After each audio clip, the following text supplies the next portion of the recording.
This morning, Freedom Day in Melbourne. Celebrations began at midnight as restrictions ease in the most locked-down city in the world. Qantas brings forward international flights and reinstates staff as borders open and Australians prepare to go overseas again. Contact tracers scramble on the Gold Coast after an infected Uber driver was infectious in the community. And the Queen spends a night in hospital, Her Majesty back home, but under doctor's orders to rest. This is 7 News with Sally Bowery.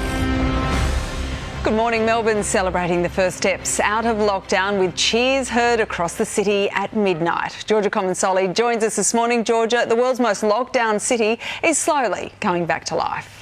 Good morning, Sally. Melbourne has woken up free today from the world's longest lockdown. Celebrations kicked off early around midnight for pubs across the city.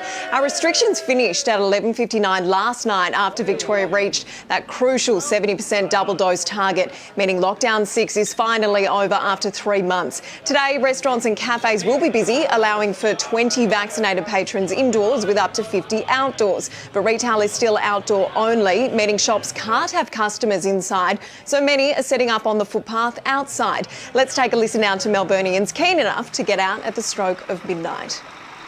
How good is beer? Bloody good to be having a beer again. Oh, mate, it's a humble beginnings, but, about 18, 19 people in here at the moment enjoying a beverage just after midnight, so it's fantastic. I tell you what, there's a lot of thirsty people here tonight, and there'll be certainly a lot of thirsty people out all over the weekend. Just started. Just started. See you Monday. So yeah, boss, if you're watching, love ya.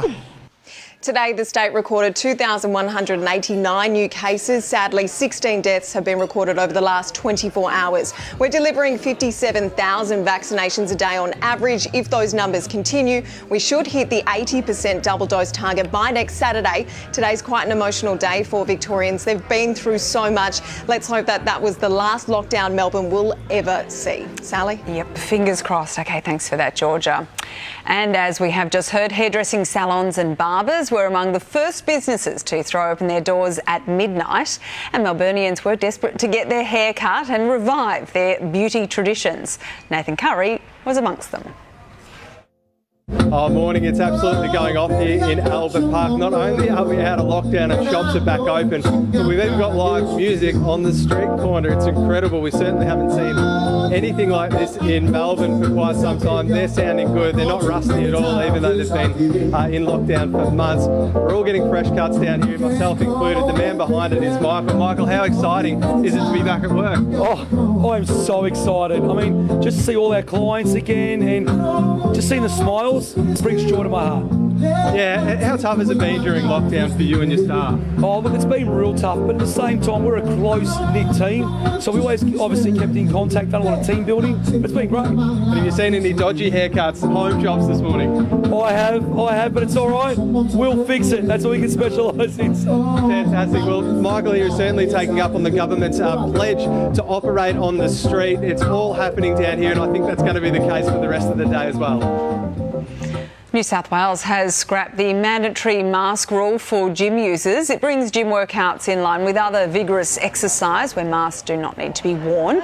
Overnight, Sydney recorded 345 new cases and 5 further deaths, while Sydney's Luna Park will open at 5 p.m. tonight for the fully vaccinated.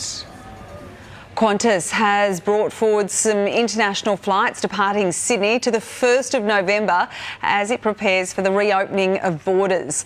CEO Alan Joyce says the airline can now bring back all of its 22,000 employees in December, which wasn't expected to happen until next year. Amber Laidler has more. Good morning. Well, it's time to dust off that passport and start packing your bags, with Qantas announcing will bring forward a number of services on its international schedule. Flights between Sydney and Singapore will now resume on November 23rd. That's 4 weeks earlier than anticipated. Melbourne and Darwin also set to fly to Singapore from December 16th. Flights to Fiji will now resume on December 7th instead of December 19th. Flights to Johannesburg also brought forward 3 months. They will now resume on January January 5th, with Bangkok and Phuket also added to the flight schedule 2 months earlier than anticipated in early January. For the first time in almost a decade, we will also see the return of a Qantas commercial flight between Australia and India, with flights between Sydney and Delhi to return on December 6th. Let's take a listen to Qantas boss Alan Joyce. In 10 days' time, one of these 787s will depart Sydney and go to Darwin on its way to London. That's the first time since March of last year that Qantas is operated long-haul international regular services. Importantly, this announcement means Qantas and Jetstar can welcome all of its Australian-based staff back on the job in early December.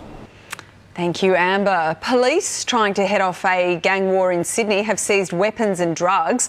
Officers raided a house in the western suburb of Maze Hill overnight, seizing 2 shotguns and ammunition, which are now being examined by specialist police.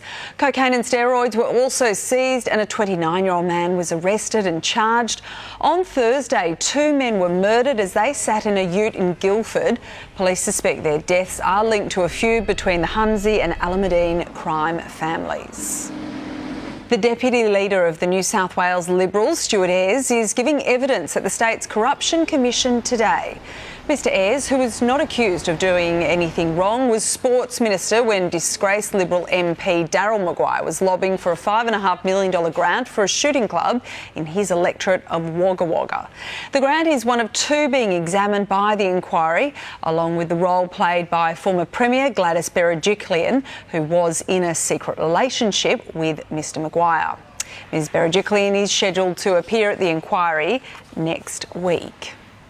Disgraced Labor power broker Eddie Obeid is launching his appeal today after he was sentenced to a minimum of 3 years and 10 months over a mining licence conspiracy. He was immediately bailed yesterday over fears the 77-year-old will be exposed to COVID behind bars. His son Moses Obeid was sentenced to at least 3 years in jail, and former Labor Minister Ian McDonald at least 5 years and 3 months. He was Resources Minister when Obeids were granted a coal exploration licence for their family farm. All 3 have indicated that they will appeal. Pressure is mounting on the federal government to deliver a net zero emissions policy as the clock ticks down to the Glasgow Climate Summit. Political reporter Taylor Aiken is live in Canberra today. Hello, Taylor. Is there any sign of a deal? Nothing locked in yet, Sally, good morning, but the Nationals and the Liberals appear to be inching closer to that all-important climate policy deal. The Nationals have finalised their list of demands in return for their support of a net zero emissions target by 2050. Those exact demands remain under wraps, but are likely to include more funding and greater protections for regional jobs, with Scott Morrison and senior Nationals now left to work out the finer details. But Prime Minister Scott Morrison is insisting the final decision will be made by the Cabinet. The Cabinet will consider this matter next week before I head off to Glasgow, and as yet I expect to see some further information on that today, and we'll work through that and determine what we'll take forward to Cabinet next week. A decision will be taken by Cabinet, and I'll be in a position to announce that later in the week. The National Party Room will meet again on Sunday to consider the matter, but some Nationals still remain strongly opposed to the target, including Senator Matt Canavan. The government looking to wrap up emissions reduction policies well ahead of the next election, hoping to avoid a climate-focused campaign, one they fear they will just lose. Sally? All right, thank you very much, Taylor. To news just in now, and Queensland's Premier has just spoken after a COVID scare on the Gold Coast. A man infected with COVID was active in the community for at least 10 days and failed to use a check-in app. The unvaccinated Uber driver is also being investigated over allegations he sneaked across the border visiting Sydney and Melbourne using a bogus pass. He's now so sick he can hardly talk. Here's Queensland Premier Anastasia Palaszczuk.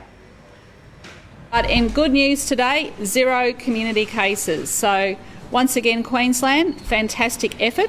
But we've had 5 cases of people coming in from overseas that have been detected in hotel quarantines. Anastasia Palaszczuk there. There are renewed concerns over the health of the Queen after it was revealed Her Majesty spent the night in hospital. Buckingham Palace released a statement saying Her Majesty was taken in for preliminary tests on Wednesday afternoon following medical advice to rest for a few days. Earlier, the Queen's trip to Northern Ireland was cancelled, with doctors ordering her to take it easy.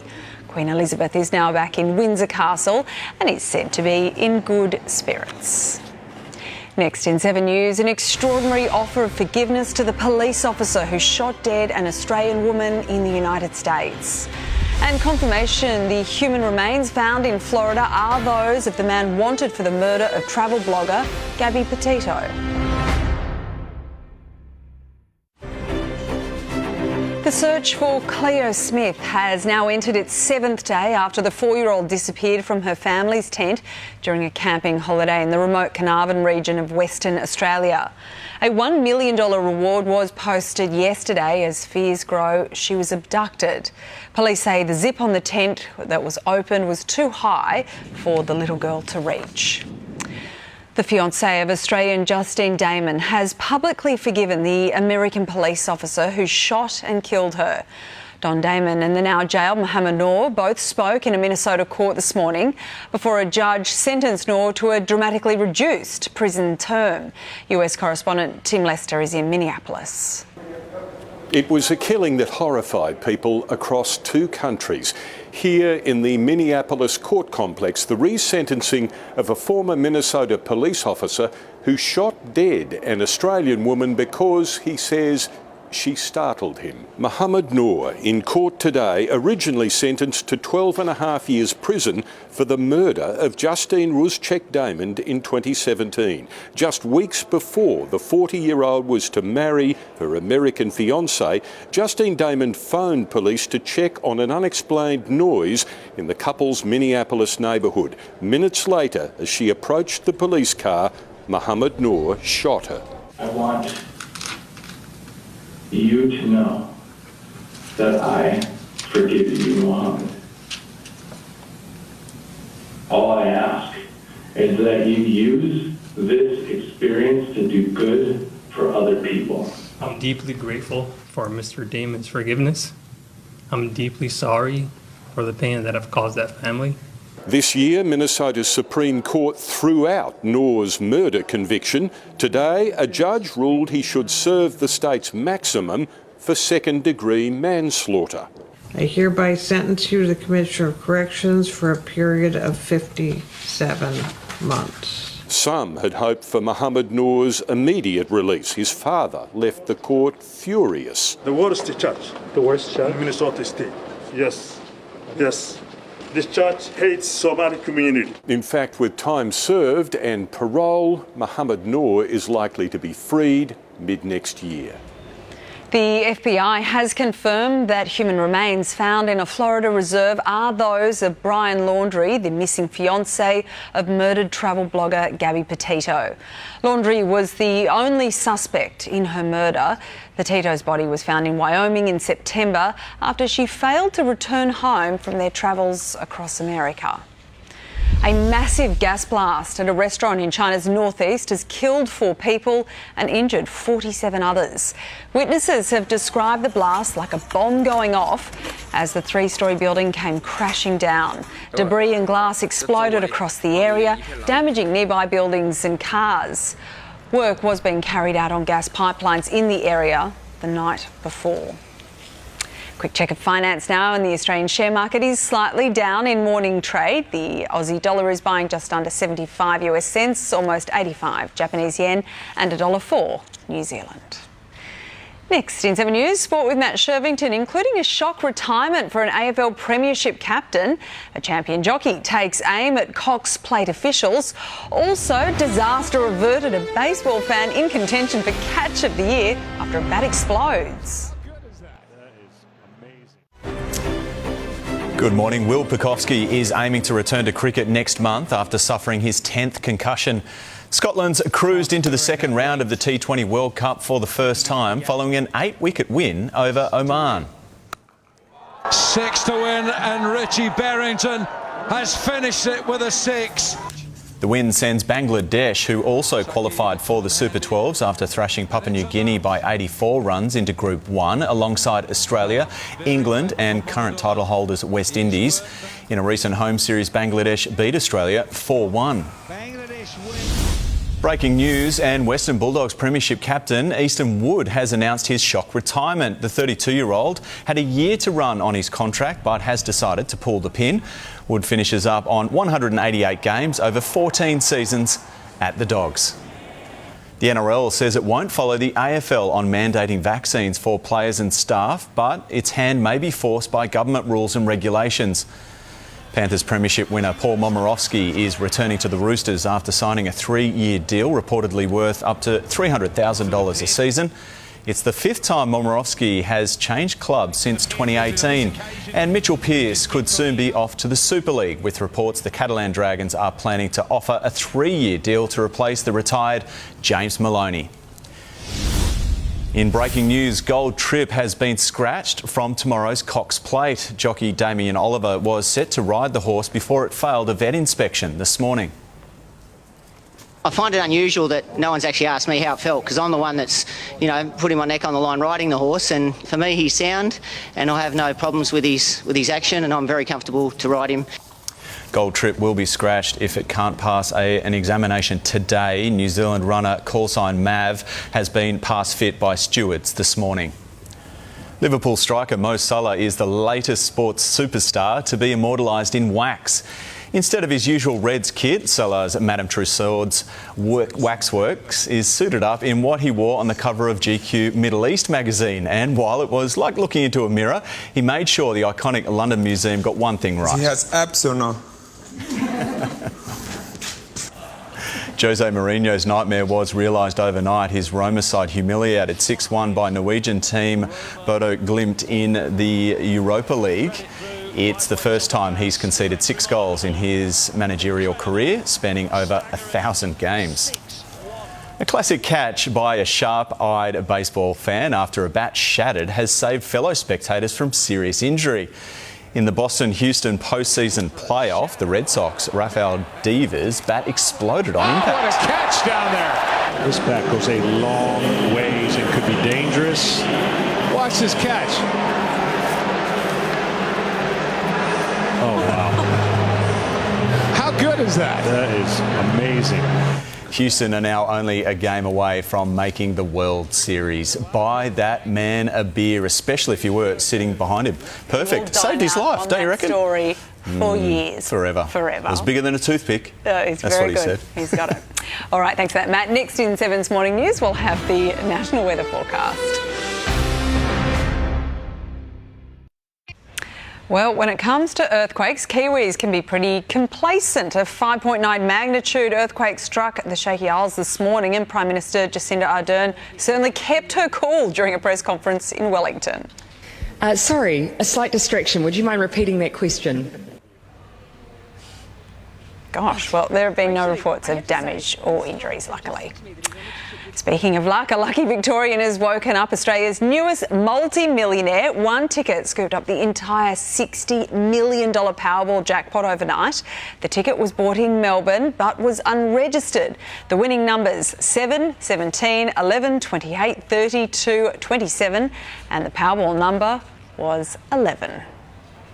Time now to have a look at the national weather, and troughs over southern and eastern parts of the country are triggering a few showers through that southeastern corner right up into Queensland, while a high is keeping the rest of us fine and sunny. Around the capitals, a possible storm, and 27 for Brisbane. Sydney, a little bit of cloud, 23 there. Canberra, partly cloudy with a top of 23 as well. Melbourne, 26 with a few showers, 23 into Hobart. Adelaide, a top of 22. Perth, 22 as well, and 35 degrees for Darwin.